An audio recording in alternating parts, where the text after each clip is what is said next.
ñun waa FRAPP France Dégage bokk effectivement ci plateforme aar li ñu bokk li ñuy njëkk wax àddina si sëpp moo di ne Aliou Sall du moom moo ñu tax a jóg du moom moo ñu tax a xeex du moom moo ñu tax a mobiliser wu Aliou Sall benn tomb la tomb bu tuuti ci li nga xam ne moom moo ñu tax a jóg damay fàttali ne lii tax a jóg plateforme aar li ñu bokk bi FRAPP France Dégage bokk benn bi mooy ñu indi ay leeral ci coow li nga xam ne moo am ci saytu winu suñu ay ressources naturelles suñu koom ay at ngi te bësoog bés coow loolu di gën di rëy ñaareel bi mooy bu dee am na ñu luubal amu Sénégal ñu ràññee leen yoon daanu seen kaw ba pare li nga xam ne moom la ñu luubal ñu delloo si ko ci moomeelu askanu Sénégal ndaxte kat mënuñu nangu askanu Sénégal di yeewu ci zircon di fanaan ci pétrole di yeewu ci gaz di fanaan ci phosphate di yeewu ci jën di fanaan ci wurus te bokk ci benn ci ñaar fukki askan ak juróom yi gën a ndóol ci àddina bi loolu mënatuñu ko nangu loolu mënul wéy loolu moo ñu tax a jóg léegi nag nekk ñu fi itam di utal président Macky Sall ab Aliou Sall ni président Ablaye Wade amee woon Karim Wade nekk ñu fii dans une démarche vindicative maanaam mel ni. mais moom ci démission dafa mel ni loolu la wax dafa mel ni nee na ni day ko ji parce que peut-être que frère président la te moom léegi lu mu def jël kaamil waat si ne vraiment moom deful dara lu mu def yëpp c'est transparent. Aliou Sall na bàyyi lu ñuy woowee la manipulation des sentiments religieux na bàyyi di foowee xelu askanu Sénégal di foowee diine gi di foowee li nga xam ne mooy alxuraan bu fekkee Aliou Sall ak ñu mel ni moom muy ñoom Aly Ngouille Ndiaye muy DG Petrosen muy Franck Timis ba ci président Macky Sall bëgg nañ seetal seen der xam nañ bu baax fan la ñu war a dem mooy fii mbaxanee doonee benn damay fàttali ne Karim Wade Khalifa Sall Ousmane Sonko Nafi Ngom Keïta ak yeneen victimes du régime du président Macky Sall kenn joxu leen possibilité ñu waat ci kaamil wala waat ci Bible mbaa Torah donc nañu bàyyi caaxaan nañu bàyyi foowee bi nga xam ne moom la ñuy foowee à la limite mën nañu wax ne Aliou Sall dafay diirante mbagg ak sànneex bu yeboo sax mën na créer troupe Timis couchant théâtre dong la dama ne li ñuy waxtaanee mooy tey ak ëllëgu 15 millions de citoyens sénégalais comme ni ma ko waxee am jafe-jafe ci wàllu njàng ci wàllu wér-gu-yaram ci wàllu kaaraange ci wàllu mbéy ci fànn bu nekk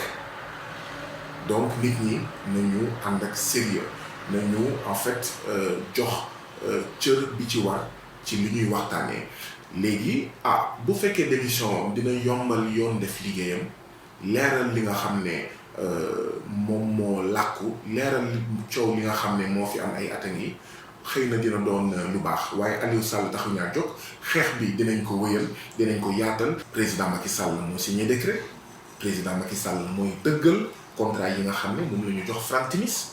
président Macky Sall lan la doon xoolee ba Franck Timis mënul def li nga xam ne moom la waxoon ba pare muy seetaan mais Franck Timis di waxaale ak BP ba di ko jaay li nga xam ne moom la amoon damay fàttali ne lii mooy rapport IGE bi ñuy naan képp ku ñu la jàpp ak moom dañu la jàpp dañuy teg loxo ndaxte xaw ma président rek moo ko war a yor lii mooy rapport bi nga xam ne 2012 ak tey nee nañ président de la république jotu ko te nag jot na bu Khalifa Sall jot na bu keneen ak keneen waaye jotul rapport bi dama bëgg ñu wax ma ndax Sénégal am na ay inspecteurs généraux d'État yu tudd Gallo Samb yu tudd Oumar Sarr xam nga ñii bu ñu defee seen enquête mu am conclusion des enquêteurs mu am ñoom lu ñuy woowee manquement constaté mooy matadi yi nga xam ne moom la ñu ràññee ci dossier bi ñu ne benn délivrance de permis de recherche et de partage d'hydrocarbures en violation des règles de procédure fixées par la réglementation ba pare ñu lim bi ñu paree def bëri na li nga xam ne moom la ñu ràññee versement irrégulier de deniers dus à l'État dans le compte de Petrosen qui en a fait un usage personnel absence de prise de garantie de bonne exécution après conclusion de la convention fait imputable au directeur de Petrosen etc. etc. bu ñu wanewee li nga xam ne mooy matadi yi ñu ràññee ci dossier bi ñu def ay propositions benn ci proposition yi ñu def président de la République mooy retrait des permis octroyés à Petro-Tim en raison des irrégularités qui entachent la validité de la convention signée avec Petro-Tim qui est le substrat. xam nga lii du ay waxu Aliou Sall benn tomb la tomb bu tuuti ci dossier bi lii boo ko gisee day mettre au cœur du débat responsabilité maanaam cëru président de la République Macky Sall ci ñun li ñu jàpp ne luubal la li ñu jàpp ne sàcc alalu askanu Sénégal la donc moo tax ma ne ñun nekk ñu di personnaliser bugguma sax di wax ay waxu Aliou Sall ndaxte day mel ni mbir mi mbiru nit la alors que mbir mi comme ni ma ko waxee sànq mbiru tey ak ëllëgu ay doomu Sénégal yoo xam ne ñu ngi jël gaal ñoo xam ne ñu ngi jël désert du Sahara ñoo xam ne ñu ngi fay dee benn par benn mënuñu toog di seetaan monsieur Badji bés bu nekk mu am ñeenti jigéen yuy dee ndaxte dañoo ëmb wala ndaxte dañoo wasin parce que amuñu sage-femme yu doy amuñu gynécologue yu doy monsieur Badji directeur bu police moo ne Sénégal ay 3900 policiers moo fi am alors que minimum ñu ngi war a am 15000 policiers kon manqué la na Sénégal manqué la na lu mu néew 11000 policiers ndax lan li ëpp ci suñu alal moo xam wurus la moo xam zircon la moo xam pétrole la moo xam gaz la dañuy bàyyi multinationales yi aaki moo ko astut bi fii des benn famille ay nit ndaxte dañ leen fal ndaxte dañ leen nommé di ko seeñu bàyyi askanu Sénégal ci pauvreté ak sous-développement. li ma jàpp moo di ne effectivement war nañ càmbar seetantal contrat yi nga xam ne président Macky Sall signé na ko ci pétrole bi ci gaz bi ci zircon bi ci lu ñu woowee les ressources naturelles en général ñu càmbar ko seetantal leen ngir effectivement xool yi nga xam ne dëppoowul ak njëriñu askanu Sénégal ñu tas leen ñu renégocier ko wala ñu jox ko ñeneen ñi nga xam ne ci anam yu gën a dëppoo njëriñu askanu Sénégal lañ leen koy joxee monsieur Badji damay fàttali ne am na benn réew bu ñu woowee Bolivie président moom tudd Evo Morales bi muy falu mu ngi fekkoon situation bi 82% ci ressources naturelles yi ci multinationales yi la doon dem téeméer boo jël fukk ak juróom-ñett yi toog Bolivie mu ne lii mënul nekk bu fekkee bëgg naa génnee askanu Bolivie ci ndóol ak sous-développement foog ma li ñuy woowee inverser le rapport des profits ba tey jii nii Bolivie boo fa demee téeméer boo jël ci am Bolivie juróom-ñett fukk yi ak ñaar maanaam 82% yi mu ngi toog Bolivie fukk yi ak juróom-ñett dem ci multinational dañoo jàpp ne loolu la ñu war a def foofu la ñu war a dem donc ñun lu ñuy xeex bokk na ci benn gestion souveraine des ressources naturelles maanaam saytuwuñ boo xam ne lépp lu nekk ci biir Sénégal moomeelu askanu Sénégal lay doon moom mooy dogal ñi nga xam ne noonu la war a demee ñaareel bi mooy gestion démocratique wala gestion populaire maanaam loolu nga xam ne moo nekk ci biir Sénégal ñu saytu ko te du jëriñ benn aristocratie benn oligarchie maanaam du ñu nekk ci système boo xam ne kon rongoñu baadala mooy cimetière buur wala boog golo di bëy baa bu di dundee. laaj nga laaj bu am solo